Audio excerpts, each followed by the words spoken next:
കണ്ണൂരിൽ കോൺഗ്രസ് ഓഫീസുകൾക്ക് നേരെ വ്യാപക ആക്രമണം. കോടിയേരിയിലും മാലൂരിലും പയ്യന്നൂരിലും കോൺഗ്രസ് ഓഫീസുകൾ തകർത്തു. കൊളശ്ശേരിയിൽ കോൺഗ്രസ് ഓഫീസിന് മുന്നിൽ റീത്ത് വെച്ചു. ആക്രമണത്തിന്റെ പശ്ചാത്തലത്തിൽ കോൺഗ്രസ് CPM ജില്ലാ കമ്മിറ്റി ഓഫീസുകൾക്ക് പ്രത്യേക സുരക്ഷ ഒരുക്കിയിട്ടുണ്ട്. സിനോജ് തോമസ് വിവരങ്ങളുമായി ചേരുകയാണ്. സിനോജ്, ഇന്നലെ മുതൽ തുടങ്ങിയതാണ് പരസ്പരം അങ്ങോട്ടും ഇങ്ങോട്ടുമുള്ള വെല്ലുവിളികൾ. പക്ഷേ ഓഫീസുകൾ തകർക്കുന്നത് അടക്കമുള്ള രൂക്ഷമായ ആക്രമണ രീതിയിലേക്ക് കണ്ണൂരിലെ രാഷ്ട്രീയം കൈവിട്ടു പോവുകയും ചെയ്തിരിക്കുന്നു.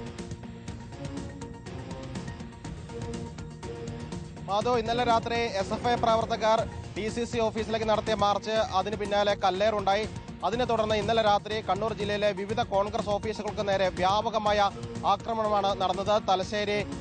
കൊളശ്ശേരിയിലെ പാർട്ടി ഓഫീസിന് മുൻപിൽ 2 റീത്തുകളാണ് ഇന്ന് പ്രത്യക്ഷപ്പെട്ടത്. ഓഫീസിന് മുൻപിലും കൊടിമരത്തിന് ചോട്ടിലും റീത്തുകൾ കണ്ടു. ആ റീത്തിൽ സകലതും ഓർത്തു വെക്കപ്പെടുമെന്ന വാക്കുകൾ എഴുതിക്കൊണ്ടുള്ള റീത്താണ് കണ്ടത്. കോടിയേരി പാറാലിലുള്ള കോൺഗ്രസിന്റെ മണ്ഡലം കമ്മിറ്റി ഓഫീസിന് തീയിട്ടു. പൂർണ്ണമായി ഓഫീസ് കത്തി നശിച്ച നിലയിലാണ്.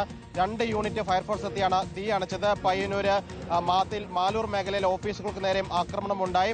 മാത്തിൽ മേഖലയിലെ ഓഫീസുകളുടെ ജലച്ചില്ലുകൾ അടിച്ചു തകർക്കുകയും ചുമരിൽ ചെളി തേക്കുകയൊക്കെ തന്നെ ചെയ്തിരുന്നു. ആ രീതിയിൽ വലിയ രീതിയിലുള്ള ആക്രമണം കോൺഗ്രസ് ഓഫീസുകൾക്ക് നേരെയുണ്ടായി.